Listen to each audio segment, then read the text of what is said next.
स्वच्छता ही सेवा है. வணக்கம். தூய்மையே மேன்மை, தூய்மை பணியில் நமது பங்களிப்பு அப்படிங்கிற இந்த கேம்பெயின் நிகழ்ச்சியில் தூய்மை பணியில் சுட்டி குழந்தைகள், அதாவது குழந்தைகள் இதை எப்படி புரிஞ்சு வச்சுருக்காங்க, இந்த செய்தியை நம்ம குழந்தைகளிடம் எப்படி கொண்டு போய் சேர்க்கிறோம் அப்படின்னு பார்க்கும்போது பள்ளிகள் இதில் முக்கிய பங்கு வகிக்கிறாங்க.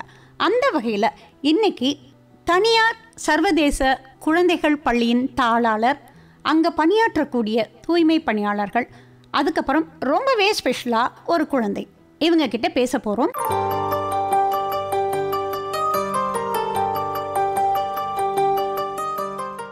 மேம் வணக்கம்.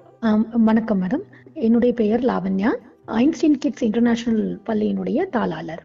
இப்போ நம்ம தூய்மை பணியில் நமது பங்களிப்பு அப்படிங்கிற கேம்பெயின் போயிட்டு இருக்கு, நீங்க கேட்டிருப்பீங்க. இப்போ இந்த விஷயத்த நம்ம குழந்தைகள் கிட்ட கொண்டு போகும்போது நாளைய சமுதாயம் அவங்க தான் அப்படிங்கிறதுனால கண்டிப்பா இன்னொரு 20 வருஷம் கழிச்சு வரும்போது அது ஒரு பழக்கமாகவே அவங்க கிட்ட வாழ்க்கையின் அங்கமாகவே இருக்கும் இந்த தூய்மை பணி அப்படிங்கிறது.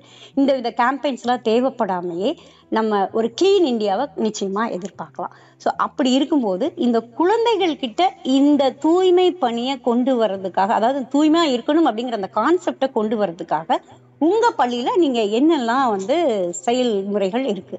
கண்டிப்பா மேடம். அதுக்கு ஒரு சின்ன ஒரு முன்னறிக்கையா நான் ஒரே ஒரு விஷயத்த மட்டும் உங்கள்கிட்ட பகிர்ந்துக்கிறேன்.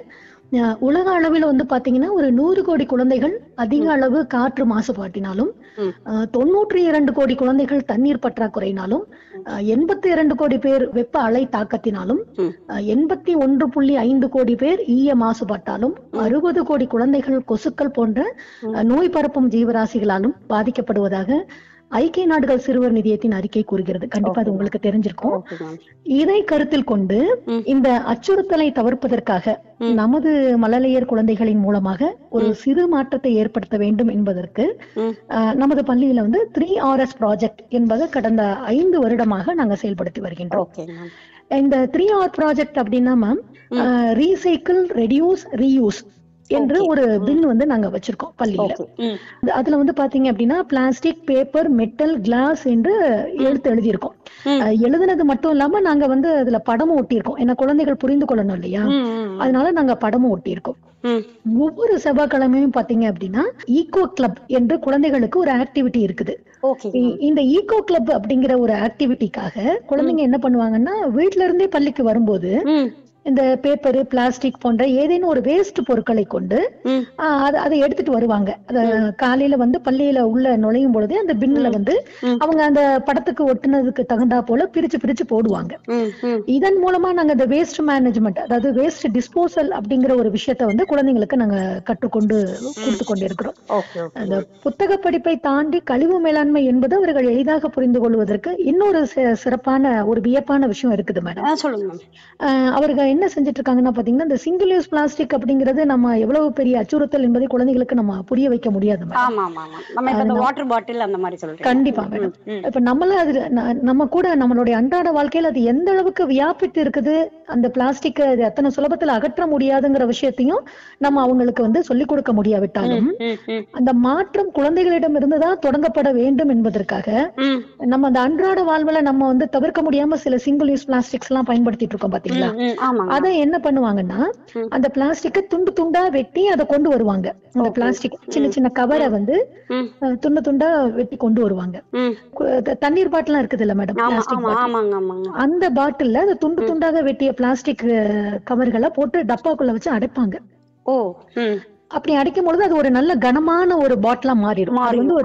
அததான் நம்ம ஈகோ பிரிக்னு சொல்றோம் மேடம். செங்கல் மாதிரி ஈகோ பிரிக் மேடம். அத நம்ம குழந்தைங்க என்ன பண்ணுவாங்கன்னா, விளையாடுற கிரவுண்ட்லோ இல்ல அவங்க வீட்டுல இருக்கக்கூடிய கார்டன்ல பாத்தீங்கன்னா செங்கலுக்கு பதிலாக ஒரு உட்கார நாற்காலியாவோ இல்ல கார்டன்ல பாத்தி கட்டுவோம் பாத்தீங்களா அந்த ஓரம், அத மாதிரி அவங்க ரீயூஸ் செஞ்சுக்கிறாங்க. இப்ப நீங்க நம்ம பள்ளிக்கு வந்தீங்கன்னா கூட அந்த ஈகோ பிரிக் கேட் எல்லாம் நம்ம செஞ்சிருக்கோம். இவ்வாறு குழந்தைகள் வந்து பள்ளிக்கு வரும்பொழுது ஸ்நாக்ஸ், தண்ணி குடிக்கிற பாட்டில் அதெல்லாம் கொண்டு வரும்போது கூட பிளாஸ்டிக்கை தவிர்த்து ஸ்டெயின்லெஸ் ஸ்டீல் அந்த மாதிரி எவர் சில்வர் தான் பயன்படுத்தணுங்கிறது ஒரு கட்டாயமாவே வச்சிருக்கீங்க. இது pedal for clean green city அப்படின்னு நம்ம காற்று அசுத்தத்தை வந்து மாசுபாட்டை கட்டுப்படுத்துவதற்காக குழந்தைகள் இருக்கிற 3 சக்கர சைக்கிள் இருக்குல்ல மேடம், அத வந்து நம்ம பொதுமக்களிடையே ஒரு பேரணியை நடத்தினாங்க மேடம் நம்ம குழந்தைங்க. இந்த செயல்பாடுகளை எல்லாம் கண்காணித்து நமது மத்திய அரசு ஈகோ கிரீன் கேம்பஸ் என்ற விருதை வந்து நமது குழந்தைகளுடைய அவங்க செய்யக்கூடிய செயல்களுக்காக ஒரு விருது வழங்கியிருக்காங்கிறத உங்கள்கிட்ட நான் பகிர்ந்து கொள்வதில் நான் ரொம்ப மகிழ்ச்சியாக கேட்கும் போது எங்களுக்கே ரொம்ப ரொம்ப பெருமையா இருக்கு. குழந்தைகளால இவ்வளவு தூரம் இந்த விஷயங்களை அதாவது புரிஞ்சுக்கிட்டு இப்படி செய்யும் போது நிச்சயமா நம்மளால கண்டிப்பா அது முடியணும் அப்படிங்கிறது தான். இப்போ வந்து உங்க பள்ளியில வேலை செய்யக்கூடிய அந்த தூய்மை பணியாளர்கள் அவங்க கிட்ட இப்ப நம்ம பேசலாம். என் பெயர் சகுந்தலா. நான் 10 வருடமாக வேலை பார்த்து கொண்டு வருகிறேன். மாணவர்கள் இருக்கும் இடம் கழிப்பறைகள் தேயிலை சுத்தம் பண்ணி கொண்டு வைத்துகிறோம். மக்கும் குப்பை மக்காத குப்பையும் தனித்தனியாக பிரித்து தூய்மையாளர்களிடம் கொடுத்து விடுகிறோம். அரசு தூய்மை திட்டத்தை மகிழ்ச்சியுடன் கடைபிடித்து வருகிறோம். வீட்டிலையும் செய்து வருகிறோம். என் பெயர் மல்லிகா. நான் வந்து கடந்த 10 வருஷங்களாக ஸ்டாஃபாக இருந்துட்டு இருக்கிறேன். எங்கள் பள்ளியில் நாங்கள் மிகவும் கவனமாக இருப்பது முதலில் குழந்தைகளின் ஆரோக்கியத்தில் தான். தினமும் பள்ளி வளாகத்தை வகுப்பறையும் சுத்தம் செய்யும் பொழுது மக்கும் குப்பை மக்காத குப்பைகளை டஸ்ட்பின் வைத்துக்கொண்டு தனித்தனியே பிரித்து வைத்து விடுவோம். அதுபோல் பள்ளி வளாகத்திலும் பள்ளி அருகிலும் வகுப்பறையிலும் டாய்லெட்டிலும் நீர் தேங்காமல் பார்த்து கொள்வோம். தூய்மையாக வைத்திருப்பதால் எங்கள் குழந்தைகள் அனைவரும் உடல் ஆரோக்கியத்துடன் இருக்கிறார்கள். நாங்கள் இதை மிகவும் மகிழ்ச்சியாகவும் மனநிறைவுடனும் செய்கிறோம். இப்போ வந்து குழந்தைகள் இது எவ்வளவு தூரம் புரிஞ்சுக்கிட்டாங்க, இந்த மாதிரி விருதுலாம் வாங்கியிருக்கிறாங்க அப்படின்னு நீங்க சொன்னீங்க. ஸோ குழந்தை மொழியிலேயே அது என்ன புரிஞ்சிருக்கு இந்த தூய்மை பணி அப்படிங்கறத நம்ம இப்ப கேட்டு தெரிஞ்சுக்கலாம். Good morning everybody. My name is P.S. Netra, studying in senior KG. Today I am going to share you something special about my school. We have an eco club where we learn how to take care of my environment. They teach us how to separate our waste in different kind of bins for paper, metal, glass and plastic. We carefully sort out our waste into the right bins, just like I do at school. I remind my parents and friends to do it too, because together we can make a big difference. By doing this, I can help to protect nature and we can create a brighter future for our planet. Thank you. ஓகேங்க ma'am, ரொம்ப ரொம்ப நன்றி. அதாவது உங்க பள்ளியில என்னென்ன செயல்பாடுகள் எப்படி இப்படிலாம் எடுத்து நடத்துறீங்க அப்படின்னு ரொம்ப ரொம்ப விரிவா சொன்னீங்க. குழந்தைகளுக்கு புரியற மாதிரியான செயல்பாடுகள் அது போகணும் அப்படிங்கிறது தான். இந்த மாதிரி எல்லா பள்ளியிலும் நிறைய பள்ளிகளிலும் இந்த முன்னெடுப்பு நடக்குது அப்படிங்கிறத நம்ம பார்க்குறோம். இதெல்லாம் பார்க்கும்போது நிச்சயமா நாளைய சமுதாயம் ஒரு நம்ம எதிர்பார்க்குற மாதிரி ஒரு தூய்மையான ஒரு இந்தியாவை கண்டிப்பா நம்ம கண்ணு முன்னாடி ஒரு காட்சியா இப்பவே நம்மளால பார்க்க முடியுது. ப்ரோக்ராம்ல வந்து நிறைய விஷயங்கள் சொன்னீங்க மேடம். நன்றி, வணக்கம்.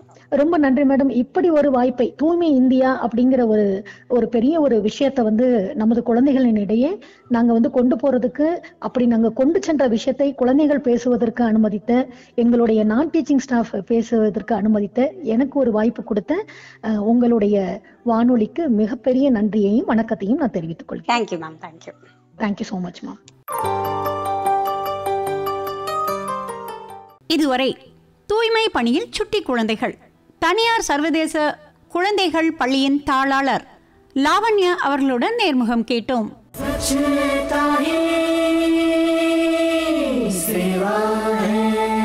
visit www.swachhatahiseva.gov.in